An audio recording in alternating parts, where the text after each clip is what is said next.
Estás escuchando La Aventura de Viajar, el podcast de Yati Seguros.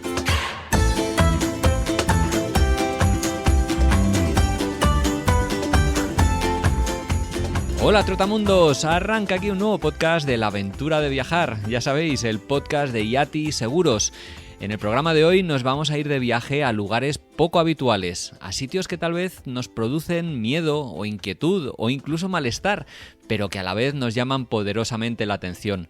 Estoy hablando de cementerios, de cárceles, lugares con energías especiales, sitios donde sucedió alguna catástrofe o algún asesinato macabro, o lugares abandonados, por ejemplo. Visitar estos lugares se ha venido a llamar turismo dark, turismo oscuro o tenebroso en castellano, y de estos sitios tan especiales y las motivaciones para visitarlos vamos a hablar hoy. Para guiarnos vamos a contar con Miriam del Río, una periodista especializada en temas culturales e históricos. Colabora con muchos medios de comunicación sobre el mundo del cine, la arqueología y la historia y compagina esta faceta con otra de sus grandes pasiones, guiar viajeros por el mundo. Es autora de 2 libros sobre el tema, publicados por Luciérnaga, titulados Turismo Dark y Turismo Dark 2, y más recientemente La otra cara de la historia. Pero antes de empezar, que ya la tenemos al otro lado del micrófono, solo nos gustaría recomendarte que si vas a ir de viaje, ya sea a la vuelta de la esquina o a la otra punta del mundo, lo hagas con un buen seguro de viajes que te cubra los 1001 problemas que pueden surgir: accidentes, enfermedades, retrasos, pérdidas de equipaje, robos, en fin. En Yati Seguros tenemos una gran variedad de seguros adaptados para todo tipo de personas y de viajes. Puedes consultarlos en la web yatiseguros.com. Y ahora sí, nos ponemos en marcha.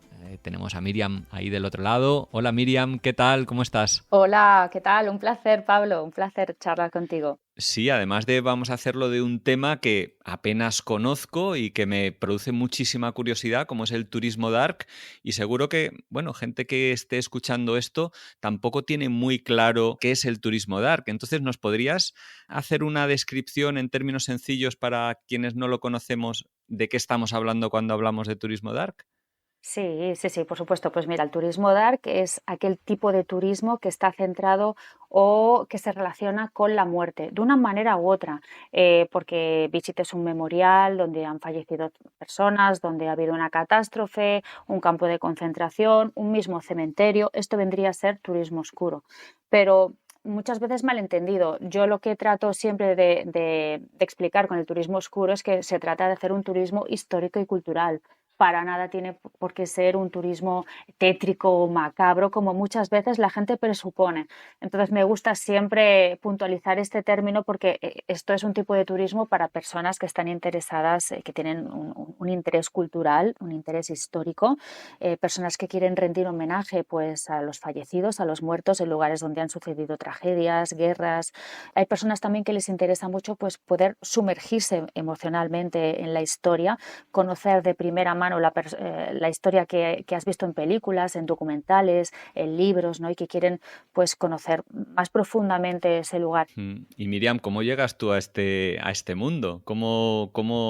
¿Qué te llama la atención? Porque has escrito 2 libros sobre el tema y eres una apasionada del turismo dark.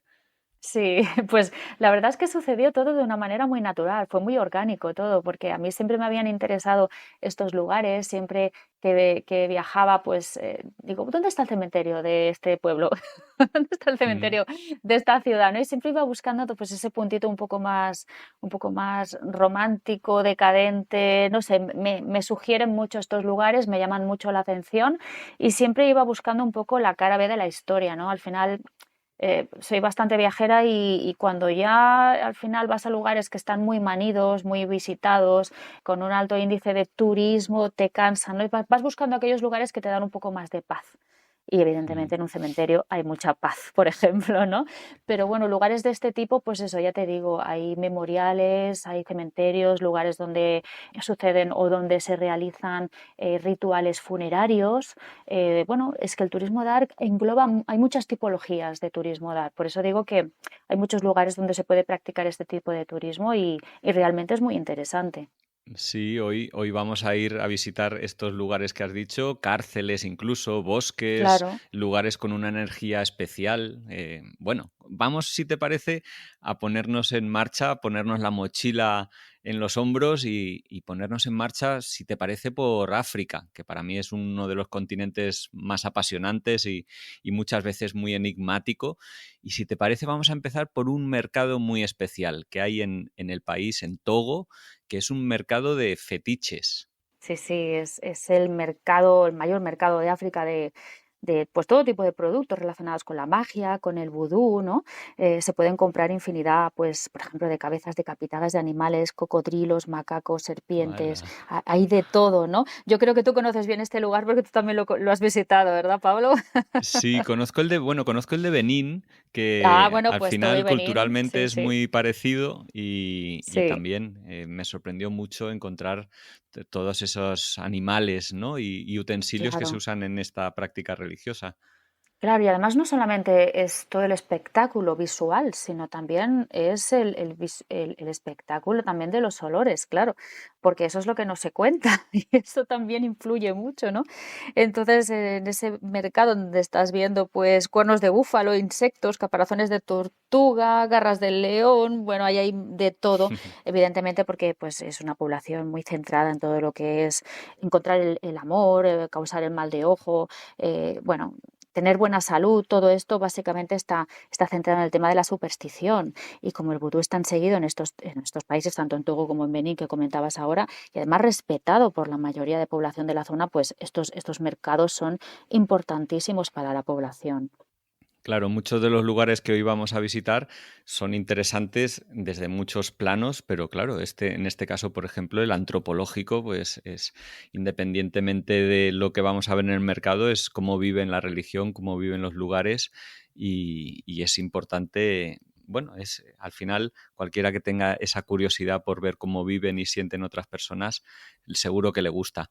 Vamos a hacer otro salto en el mismo continente, nos vamos hacia el sur del continente, a Namibia, que allí hay un pueblo minero abandonado, que también Sí. es uno de los lugares tal vez más, bueno, fotografiados del país.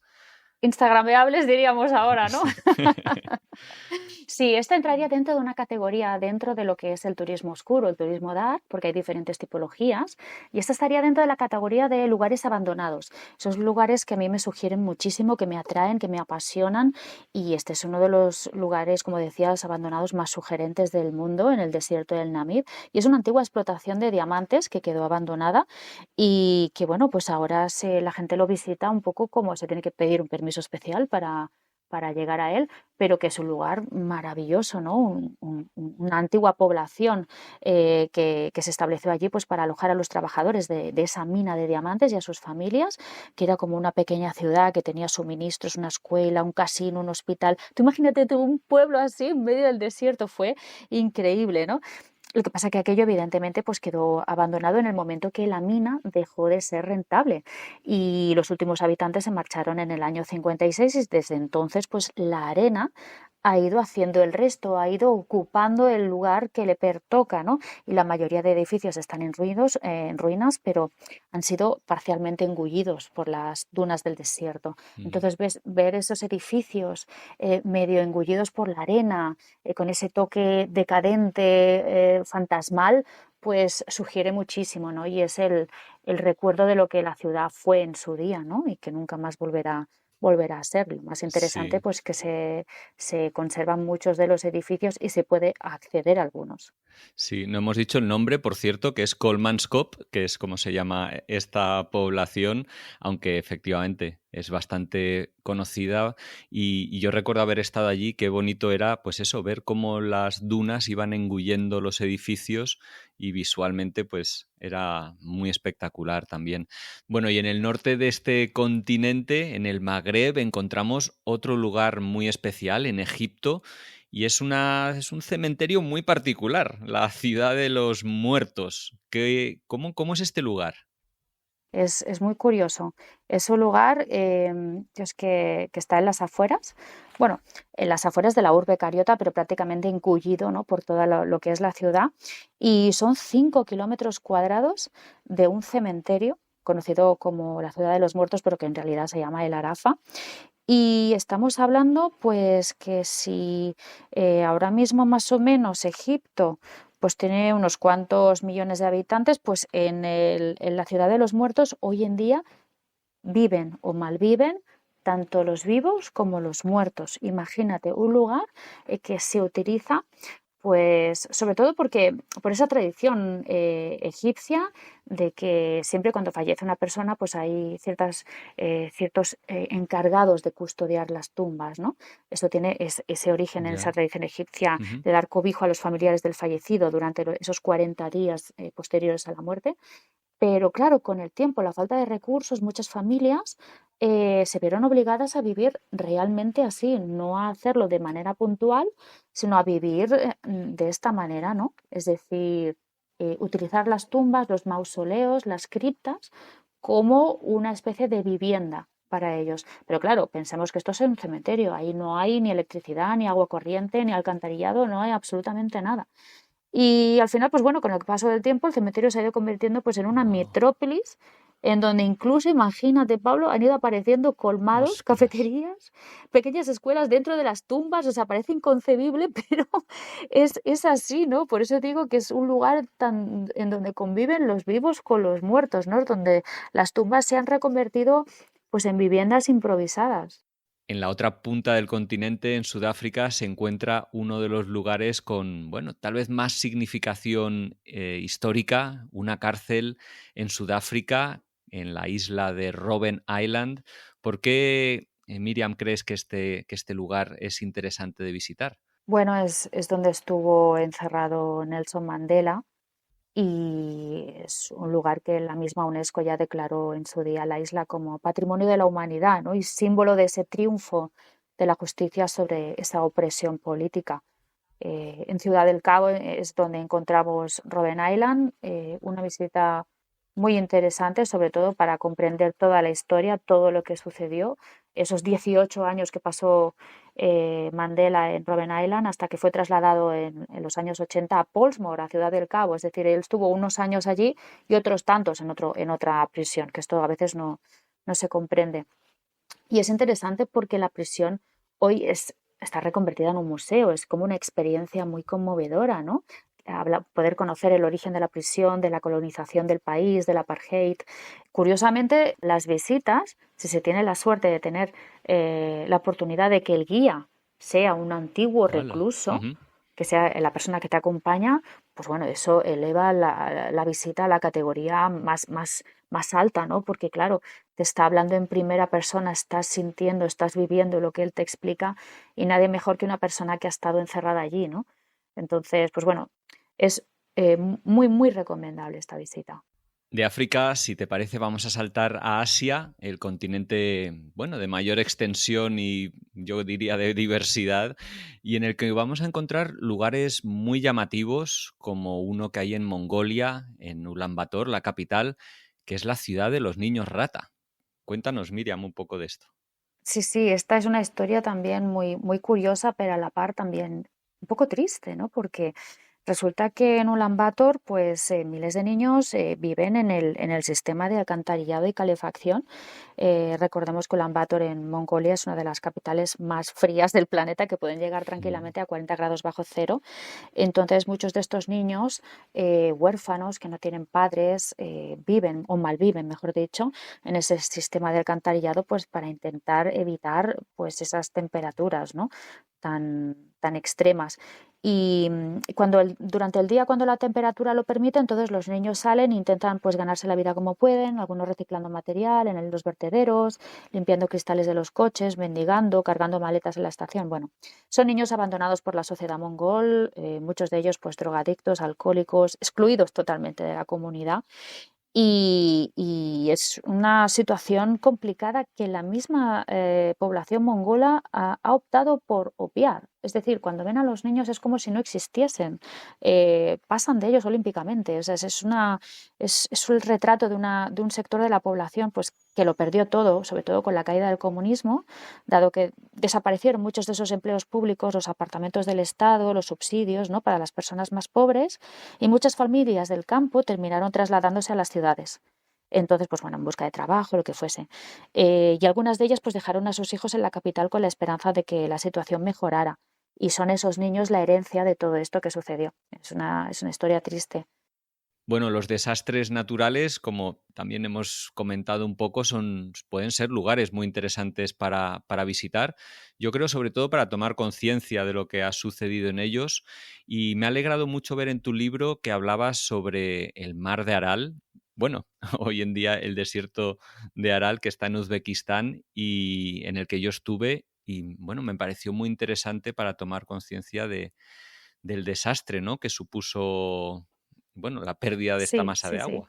Uno de los mayores desastres medioambientales producidos por la mano del hombre, hoy en día ya catalogado así, ¿no? Es decir, la desaparición del cuarto lago más grande del mundo, porque a veces hay ese error en pensar que el mar de Aral era un mar, pero en realidad era un lago, Mm. era un lago, pero la realidad es esta. Y bueno, pues visitar el lugar, el Aralkum, ese espacio donde la vista no alcanza el final, donde ves esos barcos varados en la arena, oxidándose, en donde te das cuenta de cómo era aquella zona hace no tantos años, porque realmente los problemas del mar de Aral llegaron en los años 60, ¿no?, que fue cuando pues Kazajistán, Uzbekistán, estos países pues todavía formaban parte de la URSS, y fue pues cuando Stalin decidió ordenar ese desvío del caudal de los ríos que pasan por allí, que son los ríos el Sirdaria y el Amudaria, pues para proyectos de riego de algodón, que ya sabemos que el algodón necesita muchísima agua, ¿no? Y ese fue el principio del fin, porque claro, todo empezó a menguar, se salinizó, los peces murieron, la industria pesquera pues empezó a desaparecer, etcétera, etcétera, ¿no? Y ese fue el inicio del fin, ¿no? Pero no son los únicos responsables, como sabemos que después, en años posteriores, pues también ha habido otros países que la poca agua que quedaba, ¿no?, han ido trasladándola, ¿no?, de un punto a otro. Entonces, pues bueno, es una visita que te da pie a hacerte muchas Sí, preguntas, sí. ¿no? A decir, ostras, hasta qué punto el ser humano quiere terminar con esta naturaleza, con toda la industria que había, porque todas Mm. las personas que vivían en Moynac y toda la zona de allí vivían de la industria pesquera, y ahora tú lo visitas y es uno de los lugares más decadentes que yo he visto en mi vida. Mm. Tú yo creo que darás fe también, ¿no? Que dices, madre mía, todo polvo y Mm. tal, ¿no? Es terrible, pero a la vez es terrible, pero a la vez es muy curiosa la visita hasta este lugar. No es fácil porque llegar allí, pues la verdad que está bastante retirado, pero para mí valió la pena la Mm. visita, la verdad. Sí, sí, desde luego, totalmente de acuerdo. Y bueno, supongo otros sitios donde ha habido desastres, sobre todo los causados por el hombre, ¿no? Para mí es lo más llamativo, porque dices de lo que somos capaces, ¿no?, la humanidad. Y estoy pensando, no sé, en Chernóbil o otros que sean tal vez más conocidos, pero bueno, sí que, bueno, son muy interesantes de visitar, siempre y cuando se pueda hacer con seguridad, claro, por eso, para tomar conciencia.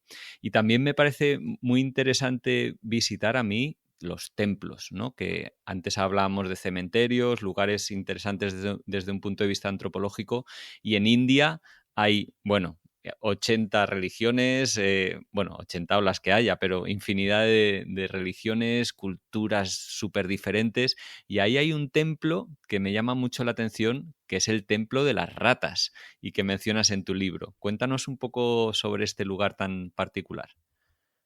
Bueno, pues para empezar, vuelvo a decir, es un sitio que no es apto para todos. Este sí, sobre todo si tienes cierta aversión a las ratas, porque es un templo en donde se veneran más de 20.000 ratas sagradas que ¡Hala! campan a sus anchas en el templo y que son veneradas como auténticas deidades sagradas. Y cuídate tú de no lastimar a una rata, de no golpearla, de no dar un golpe sin querer, porque bueno, puedes terminar en la cárcel, imagínate.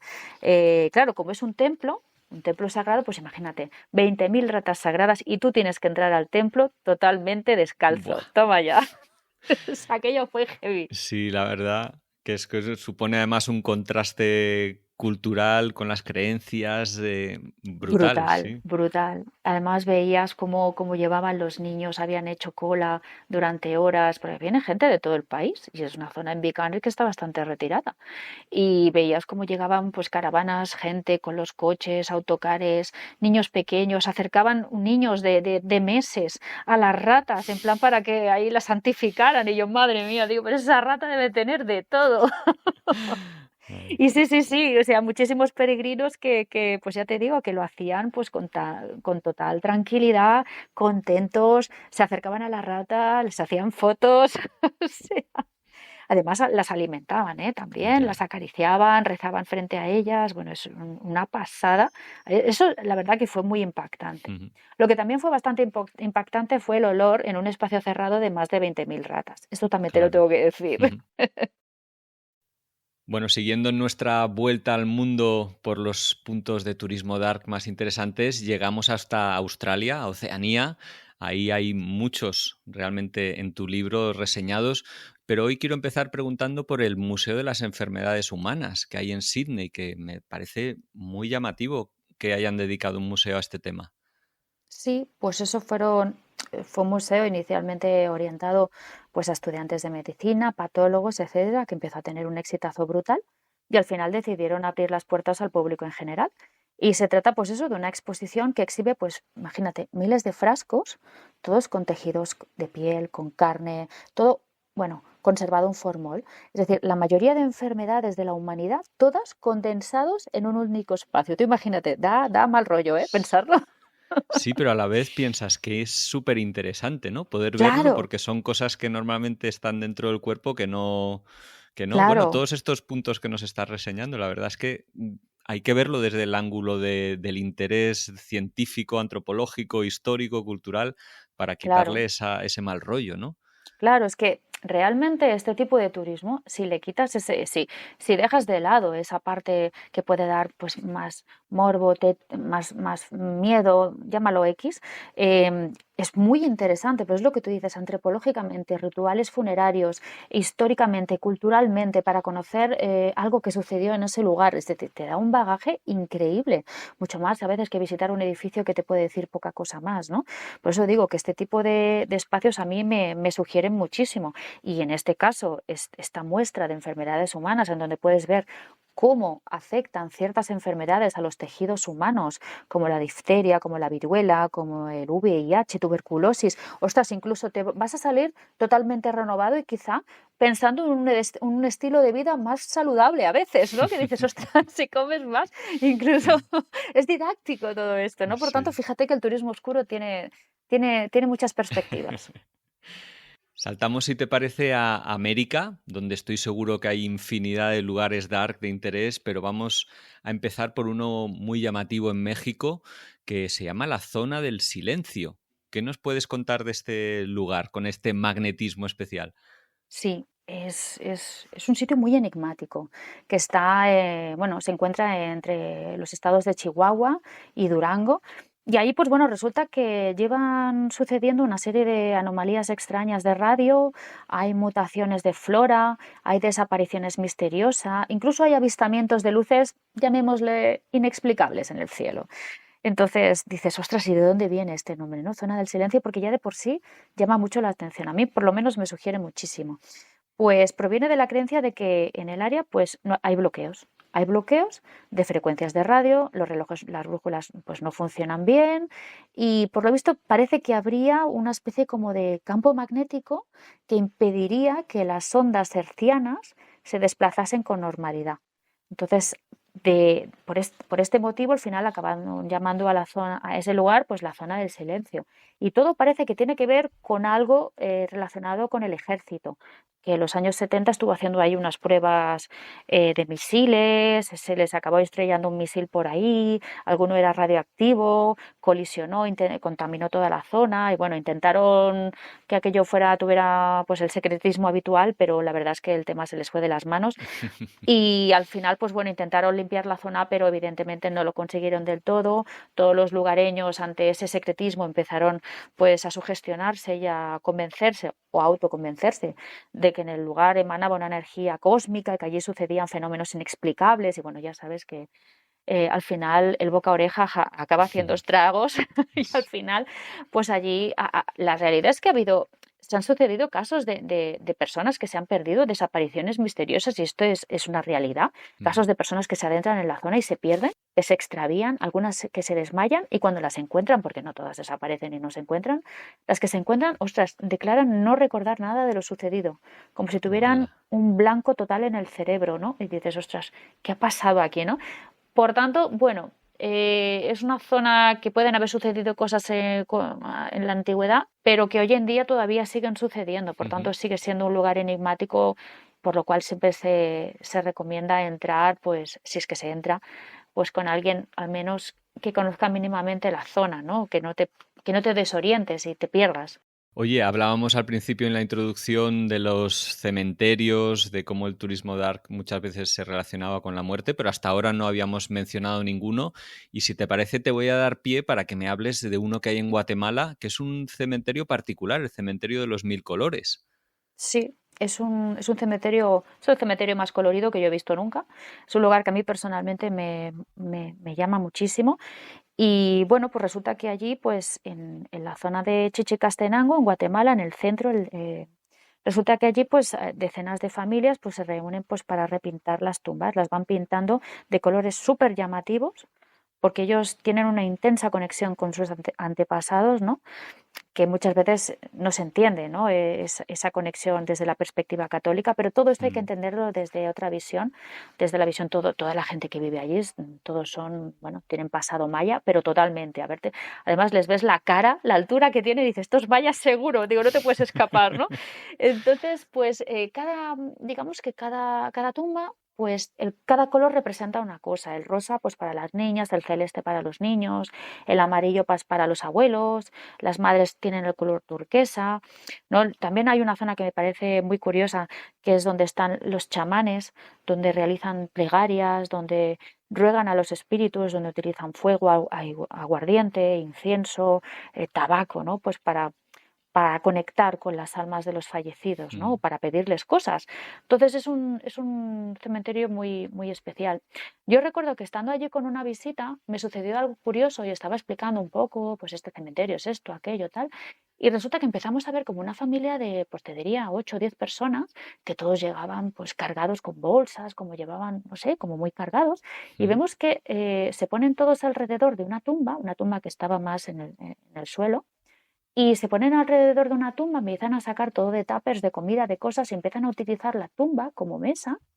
Y al yo acercarme y preguntarles, oye, ¿esto por qué? ¿Pero qué estáis haciendo? Porque para mí, desde la concepción católica europea, era como, bueno, esto es tremendo, ¿no? Lo que está pasando.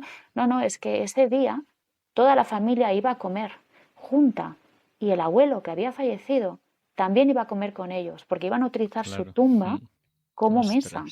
Entonces, claro, para ellos era lo más normal y lo más habitual, y ver a los niños correteando alrededor de las tumbas, jugando. Y para nosotros esto pues sería terrible, ¿no? Pero para ellos no, es algo muy normal. Por eso siempre me gusta visitar todos los cementerios de los lugares a los que viajo, porque cada uno te va a dar una información, te va a dar una visión distinta de la muerte, ¿no? Una concepción totalmente diferente. Sí, yo estoy muy de acuerdo también. Es de los lugares que más me gusta visitar, no por esa morbo o buscando sitios siniestros, sino porque explican mucho de cómo se vive la vida y la muerte, desde luego, ¿no? Y en tu libro reseñas un montón en el norte de Filipinas. Bueno, es que cementerios, claro, hay por todos lados. Pero si te parece, vamos a hablar de otro lugar que tiene conexiones importantes, que está en Belice, que es una cueva y que, bueno, tiene un poco relación con esto, sin ser un cementerio. Sí, bueno, la cueva ATM para mí es uno de los lugares más espectaculares que yo he visitado nunca. Tengo un recuerdo increíble de este lugar. Y es una cueva que o sea, el diminutivo es cueva ATM, pero es la cueva Actún Tunichil Muknal, que en idioma maya es la cueva del sepulcro de piedra. Y es una cueva que permite acceder a lo que sería el Xibalbá, o al inframundo maya, ¿no? El lugar donde esta gente creía que estaba la conexión entre el mundo de los vivos y el mundo de los muertos, el más allá. tierra. Y es un lugar hasta donde ellos se adentraban pues para realizar sus rituales y encontrar ese vínculo que los unía con sus dioses, ¿no? De hecho, esta cueva está considerada por National Geographic como una de las 10 mejores Anda. cuevas del mundo. Y doy fe, doy fe. Ahora, también es verdad que es una cueva que no es para todo el mundo y que se necesita tener una buena condición física para llegar, ¿no? Entonces, lo interesante es que, bueno, pues vas adentrándote cada vez más en esta cueva. Y es especial porque los arqueólogos descubrieron en su interior, semienterrados en el suelo súper arcilloso que hay dentro, más de 1000 objetos ceremoniales que no se habían saqueado y que se utilizaban pues para ese ritual funerario, ¿no? Y en un buen estado de conservación. Los huesos de los que habían sido sacrificados a los dioses, restos de ofrendas, de cerámica, bueno, todo tipo de objetos, ¿no? Y es chulo porque los arqueólogos decidieron no llevarse ni los Anda. objetos ni los huesos. O sea, los dejaron allí tal cual, decidieron no intervenir para que las personas que visitasen el lugar pudieran ver cómo habían quedado desde la época, ¿no? O sea, los arqueólogos los encontraron en los años 80 y ahí siguen. O sea, se pueden ver silenciosos observadores del tiempo, ¿no? O sea, pero es súper interesante porque ya te digo, hay muy pocos lugares en donde los arqueólogos no hayan retirado todos los objetos y se los hayan llevado. Bueno, y para acabar el podcast, Miriam, si te parece, nos venimos a Europa después de esta vuelta por el mundo que hemos dado. Y si te parece, vamos a empezar pues por España, que hay un hospital muy peculiar, el Hospital del Tórax. Sí, es un hospital muy peculiar, curioso. Es un sanatorio que fue inaugurado en los años 50 pues para acoger a pacientes de enfermedades respiratorias tipo tuberculosis, fibrosis quística, etcétera, etcétera, que tuvo la mala suerte que, bueno, con el tiempo lo que sucedía es que muchas familias acababan pues dejando a los enfermos allí, los aparcaban, podríamos decir así, y se olvidaban de ellos. Entonces, claro, al final con el tiempo se fueron mezclando enfermos pacientes de enfermedades respiratorias juntamente con enfermos psiquiátricos. Se fue creando una psicosis colectiva que al final la gente olvidada por sus familias lo que hacía era subir a la novena planta del hospital y se suicidaba. Ostras. Por eso al final el hospital acabó teniendo pues el título del hospital, uno de los hospitales con el índice de suicidios más elevado de España, ¿no? O sea, una historia terrible, ¿no? Con el tiempo el hospital se acabó cerrando y hoy en día, curiosamente, se ha reconvertido en el Parc Audiovisual de Cataluña, que es un complejo de producción audiovisual donde se han rodado pues, muchos anuncios, videoclips, muchas películas importantes. Y claro, pues cuando hay una película o un videoclip o algo que requiere pues, de algún escenario o algún atrecho o algo que sea pues, así misterioso, tétrico y tal, pues claro, evidentemente utilizan ese hospital, ¿no? Pero es curioso cómo se ha podido reconvertir y cómo se le ha dado una segunda vida a un hospital, un lugar tétrico, macabro totalmente, y cómo se ha transformado, y hoy incluso se realizan visitas guiadas en donde se puede ver la evolución del hospital, desde hospital de enfermedades quísticas, psiquiátrico, etcétera, etcétera, a espacio multidisciplinar. Qué bueno. Otro lugar que también es visitable, pero que yo sepa no tiene esta resonancia cinematográfica, son las catacumbas. Y en concreto nos vamos a ir de viaje contigo a las que hay en Palermo, las catacumbas de los capuchinos, un lugar muy especial. Sí, es muy especial, aunque no es para todos los públicos, esto lo tengo que decir. Sí. Sí, porque, bueno, mira, te cuento un poco la historia, que se remonta al siglo XVI, cuando los frailes del convento de los capuchinos pues decidieron momificar a uno de sus miembros, y a partir de ahí empezaron a adoptar la costumbre pues de momificarlos a todos. Lo que hicieron fue en las catacumbas no enterrar a los cuerpos, sino dejarlos a la vista, ¿no? Para que el visitante pues pueda recordarlos, ¿no? Claro, el tema es que los cuelgan pues de las paredes verticalmente con alambres colocados a veces en posición horizontal, pero bueno, vamos, que todos están a la vista. Hay 8000 cadáveres allí, divididos por sexo, por categorías, ¿no? Y bueno, el tema es que, claro, pues a veces el proceso de momificación dejaba el cuerpo, pues, digamos, con unas muecas un tanto extrañas, ¿no? Podríamos decir aquí, sí, macabras. Y entonces visitar el lugar, la realidad es que impacta muchísimo. Por eso siempre digo que alerta si hay alguien que sea un poquito más sensible, pues que quizá este lugar le puede impactar más de lo normal. ¿Las catacumbas en general suelen ser sitios así o hay otras que conozcas que sean más bueno, menos llamativas. Sí, por ejemplo, en Roma también están las catacumbas de los cristianos y tal, por ejemplo, allí, ¿no? O en Nápoles también hay catacumbas y allí no hay ningún cuerpo expuesto. Mm. Esto fue historia de los capuchinos de Palermo. Le hicieron así. Por eso siempre Sí, digo, alerta todos, sí, sí, mirad sí, algunos, si veis que es demasiado, iros para afuera. sí.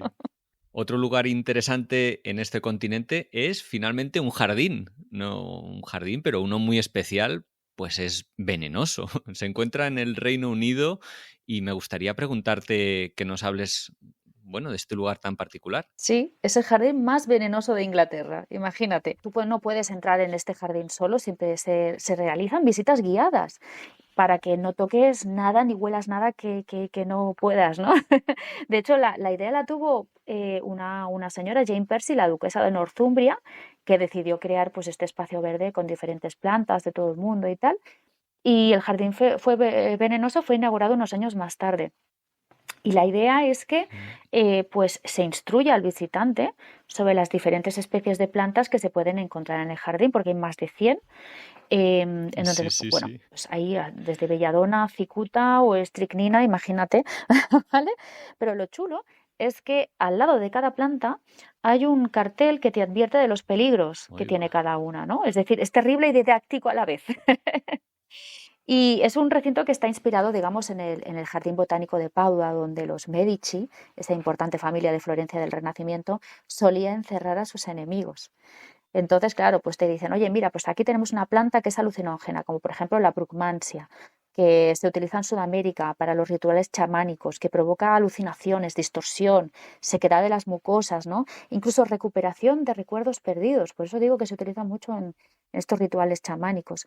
Y Mm. incluso la cicuta, la belladona, es decir, bueno, te explican un poco de qué va todo y incluso se cultiva, fíjate qué curioso, cannabis y cocaína.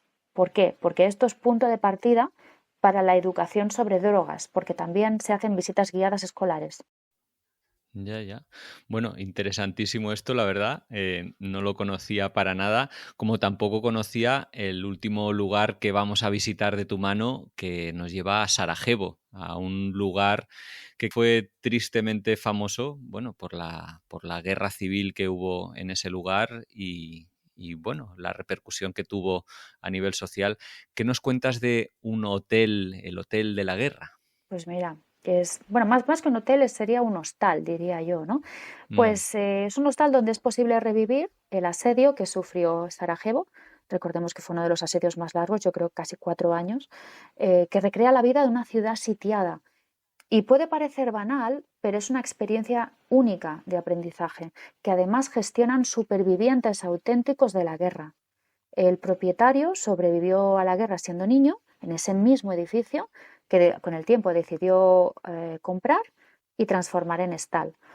Por tanto, es una experiencia enriquecedora, educativa, para los que quieren conocer de primera mano todo lo que sucedió allí, ¿no? Sobre todo lo que sucedió alrededor de la guerra. Es como estar dentro de un museo de guerra en sí mismo, porque todo es auténtico, todo lo que hay dentro de ese hostal, cajas de almacenaje de misiles, cascos, chalecos antibalas. Bueno, de hecho, cuando duermes se utilizan las mismas camas, las literas, que se utilizaban en los refugios antiaéreos, aquellos que enviaban ACNUR y todo este tipo de Ujú. asociaciones, ¿no? Incluso cada noche hay como una especie de grabación ficticia, evidentemente, pero te despiertan disparos, ¿no? De metralletas, ¿no? Se simula la ¡Hala! caída de electricidad, ¿no? Y ya os digo que aunque a priori puede parecer algo, hombre, mira, se sacan dinero aquí y tal, pues el lugar lo visitan profesores, alumnos, periodistas, investigadores. Es lo que digo, es un proyecto de educación singular, que además se complementa con visitas guiadas históricas y culturales a la ciudad. Por tanto, no puede ser más interesante, es un espacio interactivo, que es lo que yo he llamado en uno de mis libros como experiencia, ¿no? Es decir, no solamente estás visitando el lugar, sino que de alguna manera lo estás experimentando. Evidentemente que no va a ser lo mismo que vivir una guerra, pero te puedes llegar a hacer un poco la idea. Bueno, tremendo, Miriam, este recorrido que nos has hecho por los 5 continentes. Nos ha encantado conocer estos lugares tan interesantes, tan diversos, por otro lado, sobre todo rompiendo el cliché de que los lugares dark sean lugares, bueno, morbosos. Claro. Hemos aprendido un montón y yo creo que podemos aprender mucho más en tus 2 libros que tienes, Turismo Dark y Turismo Dark 2, que están publicados ambos por Luciérnaga. Pero me gustaría invitarte a que nos informes un poquito de cómo podemos conocer más de ti, de tus libros, de tus proyectos, porque mucho más allá de ser una escritora, eres una persona que trabaja en el mundo de los viajes y del turismo y con muchas inquietudes. ¿Cómo podemos conocer un poco más de ti? Pues me podéis encontrar, si queréis, en Instagram como Dark Lady BCN, bueno, chica oscura, no podía ser de otra manera.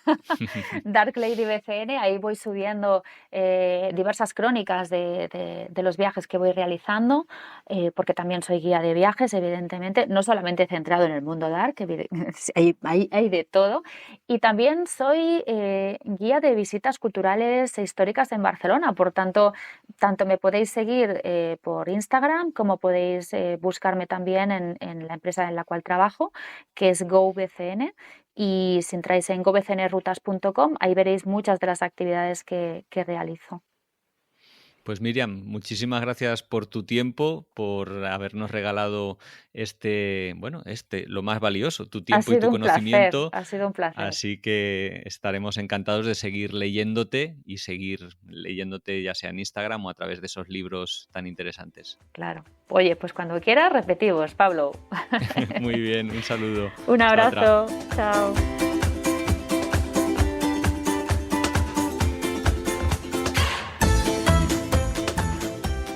Pues nuevamente muchas gracias Miriam, y a ti también, que estás ahí al otro lado de los auriculares, pues darte las gracias por la escucha. Ojalá este programa te haya parecido interesante y que te haya hecho descubrir lugares que tal vez te animes a visitar en tus próximos viajes, o lugares que tal vez conocías pero que ahora los ves con otros ojos. En el blog de Yati Seguros hemos preparado una entrada con todas las rutas mencionadas, con los enlaces a los libros de Miriam, información adicional sobre la autora y fotos de muchos de estos lugares tan especiales. Encontrarás el enlace directo, como siempre, en la descripción de este programa. Desde luego que nos gustaría recordarte la importancia que tiene viajar con un buen seguro de viajes, que te cubra los 1001 problemas que pueden surgir en cualquier aventura. Todos nuestros seguros cubren atención médica, hospitalización por enfermedades más serias, repatriación o, por ejemplo, acompañamiento en caso de hospitalización. Para destinos más aventureros solemos recomendar el Yati Mochilero. Para otros lugares más caros, el Yati Estrella, por si quieres estar aún más tranquilo con sus enormes gastos médicos cubiertos y los límites más elevados en todas las coberturas. También tenemos seguros pensando en las familias, en los que viajan en su camper o autocaravana, en los que hacen viajes largos, en los nómadas digitales y muchos otros que podrás ver en la web yatiseguros.com. Si te ha gustado este programa y aún no estás suscrito, te animamos a que lo hagas en la plataforma de podcast habitual donde estás escuchando esto, pues para no perderte ninguno. Estamos en todas, en iVoox, Spotify, Apple Podcast, Podimo, entre muchas otras, y también en YouTube Music, donde colgamos estos programas. Y desde luego te agradeceremos mucho que nos dejes un comentario o una reseña del programa, o que lo compartas entre quienes creas que lo pueden disfrutar. Ya para acabar, ya sabes que cualquier cosa nos puedes encontrar en redes sociales como @yatiseguros o en yatiseguros.com. Yo te envío un saludo y nos escuchamos en el siguiente programa.